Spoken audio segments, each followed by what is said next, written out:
अच्छा। जी, तो students ecology के रेफरेंस से कुछ बेसिक टर्म्स हैं जो कि आपको उनके अंदर उनमें टेक्निकल डिफरेंसेस जो हैं वो तमाम टर्म्स का पता होना चाहिए। सबसे पहले हैबिटेट। हैबिटेट जो है that is the place where organism live, ठीक है।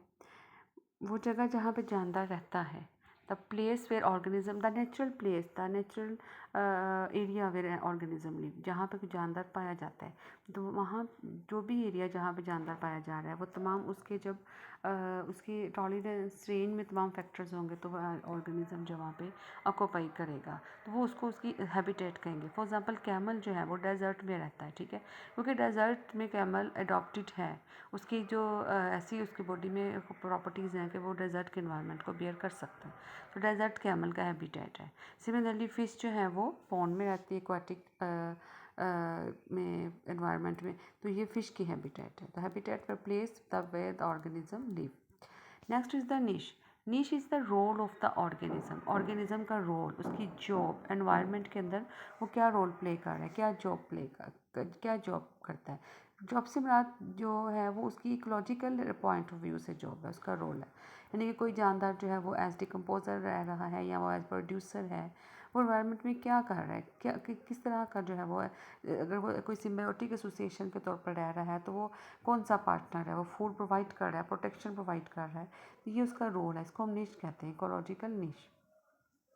Then species is the group of the similar organisms that can interbreed and can produce fertile offspring। वो तमाम जानदार जो इंटरब्रीड कर सकें सिमिलर ऑर्गेनिजम्स का ग्रुप और वो फर्टाइल ऑर्गेनिजम्स प्रोड्यूस कर सकें। इसी के रेफरेंस से फिर हमारे पास पॉपुलेशन आ जाता है। पॉपुलेशन एक ही स्पीशीज़ जब एक जगह पे रह रही है पर्टिकुलर एरिया में पर्टिकुलर टाइम में, जैसे इस वक्त जो है अगर स्टूडेंट्स हैं बायोलॉजी के, बायो के स्टूडेंट्स हैं, 24 स्टूडेंट्स फॉर एग्जांपल जो हैं वो मौजूद हैं क्लासरूम में, तो ये पॉपुलेशन है ह्यूमन की, ठीक है। Number 24 students in the biological classroom, this is the example for the population.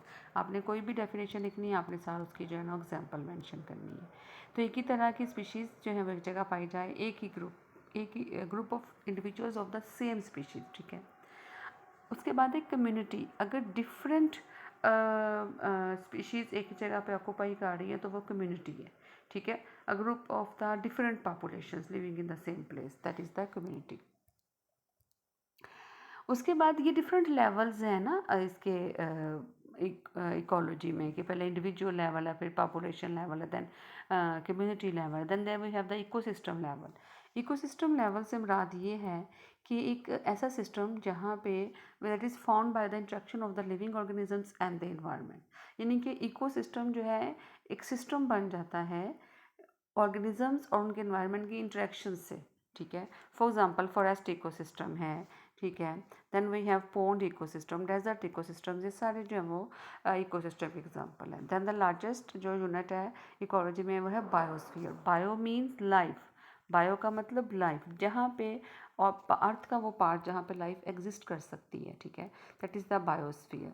तो part of the earth where life can exist is called as the biosphere. तो जैसे आप ये कह लें कि जैसे लैंड पे लाइफ एग्जिस्ट कर सकती है, वाटर पे कर सकती है, ठीक है, एयर में, तो ये एटमॉस्फेयर, हाइड्रोस्फीयर, ये जो है वो सारे जो हैं बायोस्फीयर के एग्जांपल्स हैं। आपने कोई भी जो है ना वो टर्म लिखनी है, आपने बाद में उसकी एग्जांपल लिखी। जैसे हैबिटेट का हमने लिखा है डेजर्ट कैमल का हैबिटेट है। निश आप ये कह लें फॉर एग्जांपल प्लांट्स जो हैं दे एक्ट एज प्रोड्यूसर्स, तो ये इनका जो है ना वो एग्जांपल है। स्पीशीज़ में भी आप इसमें आप लोगों को number of students in biology classroom या number of mango trees in a garden, ठीक है, इन एन एरिया, वो स्पीशीज एग्जाम्पल है। पॉपुलेशन में भी आप यही लिख सकते हैं। कम्युनिटी जो है आप डिफरेंट पॉपुलेशंस का ग्रुप है एक जगह पे, यू कैन से कि populations of the plants plus herbivores plus omnivores living in the same place, ठीक है। और इकोसिस्टम में एग्जांपल्स दी गई हैं, और इस तरह बायोस्फीयर में lithosphere, hydrosphere and atmosphere, this are all some basic concepts for in the ecology.